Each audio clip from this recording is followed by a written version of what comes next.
How's it going, guys? My name's Matt Holborn. I'm a jazz violinist. This is my simple little video teaching you one really easy way that you can get into understanding swing. One of the things that we find tough when we are first learning jazz is bowing. And one of the reasons the bowing is hard is it's actually not the technique, it's the feel, right? The feel is really hard for us to understand sometimes as violinists, or as especially if we're coming from a classical background. We really do have to change the way we look at feel, and we have to start thinking about groove. So often we've not had to think about groove before, but now we do. And the way that I get my students to work on getting a jazz groove is to listen to a drummer. So listen to a piece of music that you really like, that swings in a way that you like, and listen to what the drummer's doing.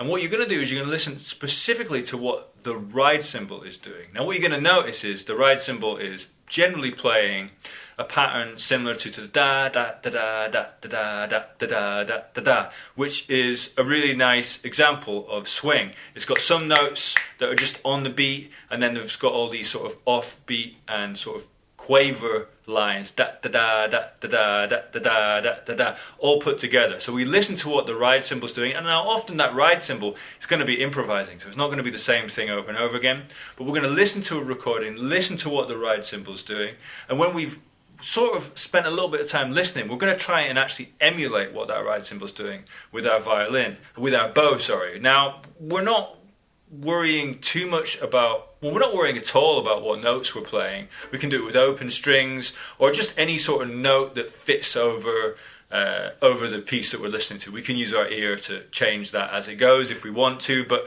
really the only thing we're really thinking about is the bow here, right? We're thinking about the bow. What I'm going to do is I'm going to be sort of ghosting some of the notes, so I'm not going to be playing the notes very hard. I'm just going to be sort of ghosting them like that. Not hard at all, and then occasionally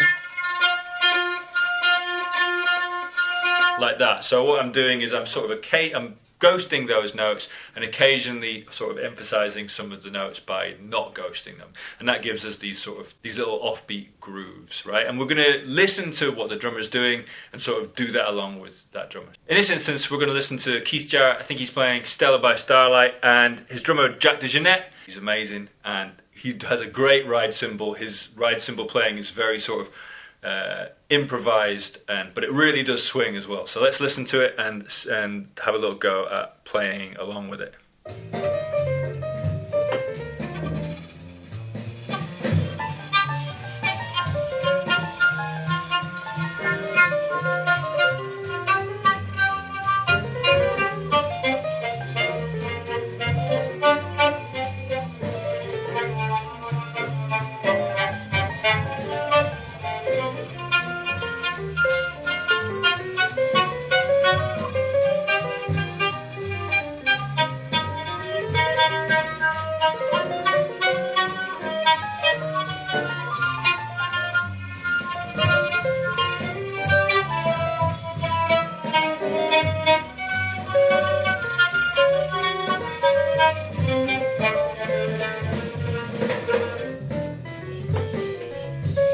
What I did end up doing there was I was sort of playing along with some of the chords, playing some sort of guide tones, because I do know that tune. My ear just picks it up. But you don't have to worry about that left hand thing. You don't have to worry about what note you're playing. The main thing we're doing is just trying to get into the idea of listening to the ride cymbal and letting our right hand just sort of improvise along with that ride cymbal, and just sort of try and emulate that ride cymbal. And by doing that, we start to get an understanding of what the drums are doing in jazz, which in turn helps us get an understanding of how jazz rhythm might work. Now, everyone has different ways of looking at jazz rhythm, of course, but this is one of the ways of getting into somebody else's idea or somebody else's way of playing swing.